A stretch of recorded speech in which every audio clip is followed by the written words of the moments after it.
Hey y'all, I'm James Wright and welcome to my shop. Today we are talking about scraper planes. I want to dive into these and see what are they, how do they work, how do you sharpen them, and how much fun can you have? Let's look.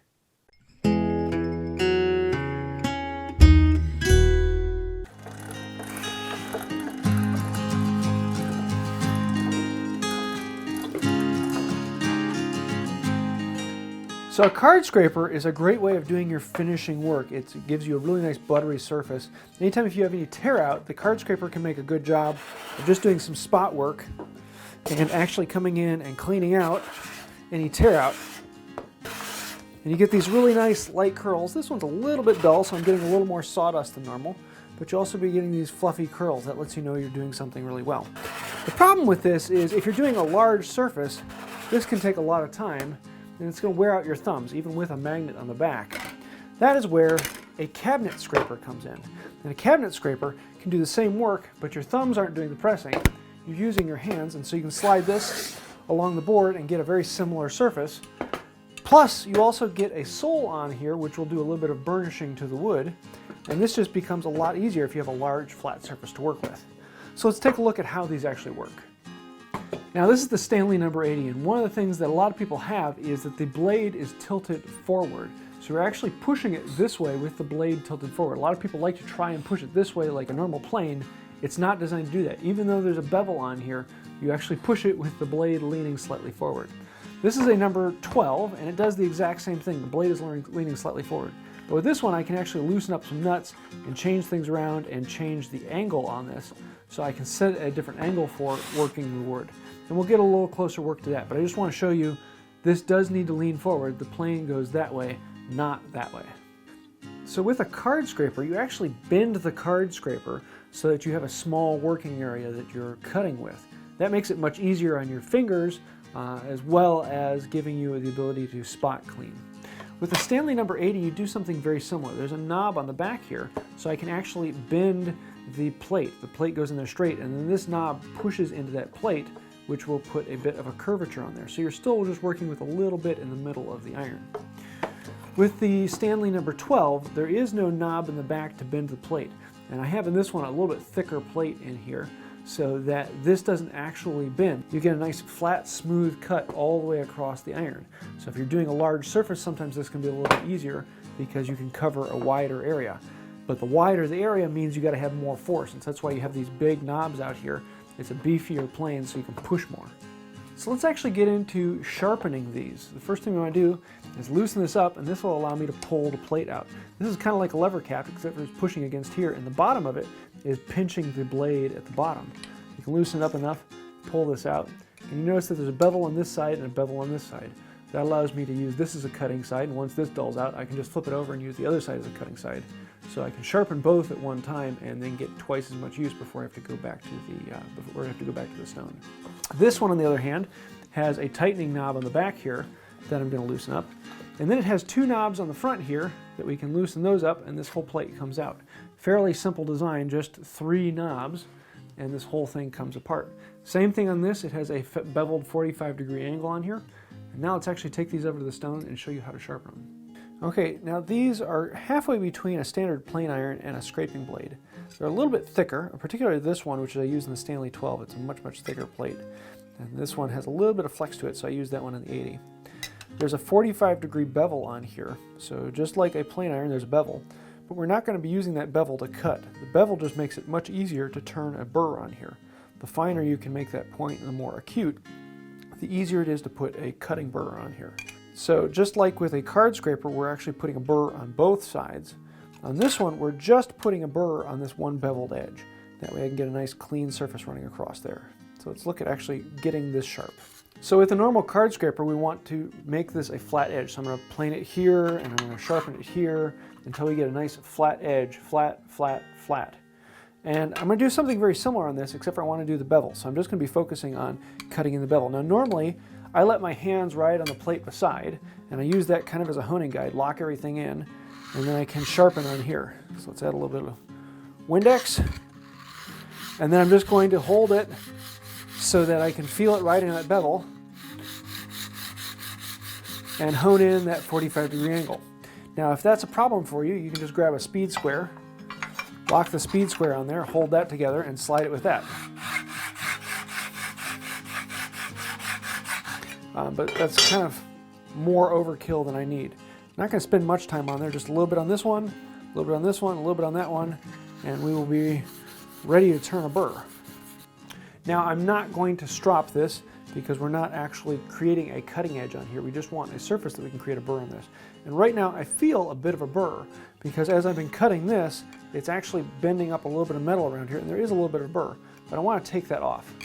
Now if this didn't have a decorative logo on here, just set it flat and run it on there. But to protect my decorative logo, I'm going to put on a little piece of tape, strap that on there, almost like a ruler trick, but with tape instead.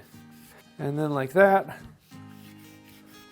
I can take off that burr, and this is ready to go and turn a cutting burr on there.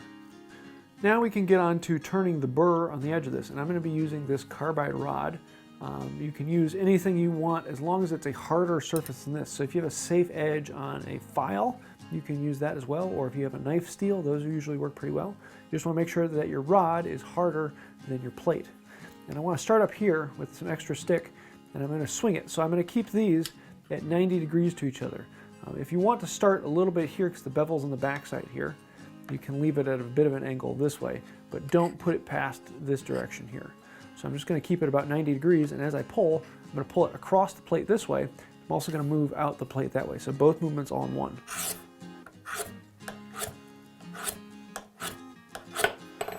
Just like that, I'm going to feel I've got a little burr on there, and that's all I need to put the turning burr on this.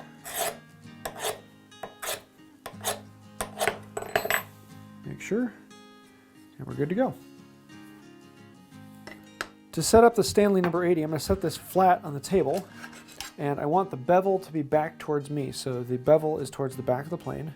Slide it down in, then I'm going to push the plane down into the work, then I'm going to clamp this board on the back tight in there so that the blade is now sitting on the work. I don't want to be pushing it down past the blade. I want it to be perfectly flat with the sole on the bottom.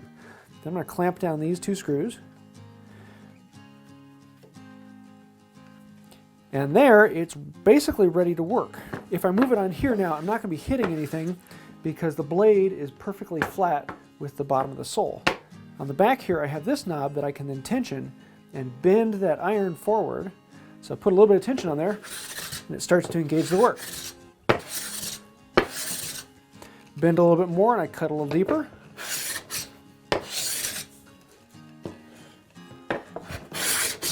There we go. And now fairly easily, you're getting these curls coming out.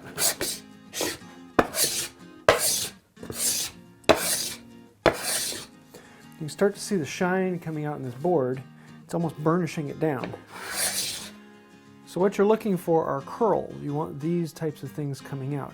If you find yourself mostly just getting dust like this, that means your blade's not sharp, or it's not set up right, and it's not digging down in far enough.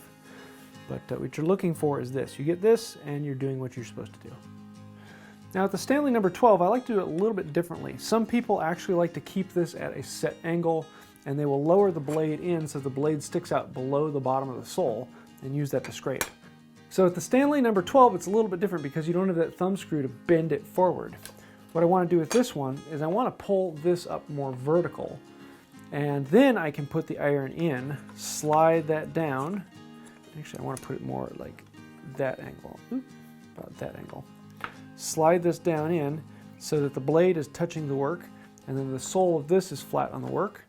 And then we can tighten up the lever cap. Make sure that everything's down where we need it.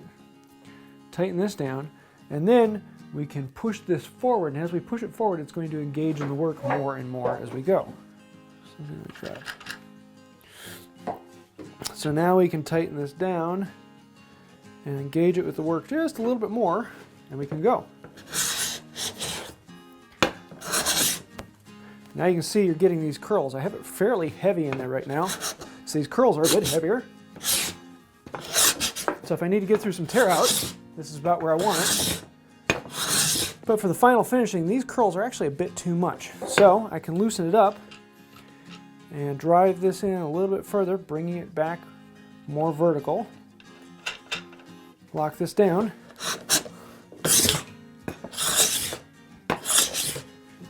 bit more.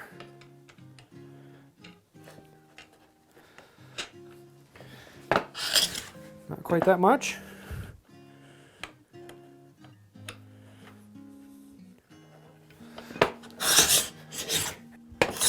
And now we're getting lighter curls on here.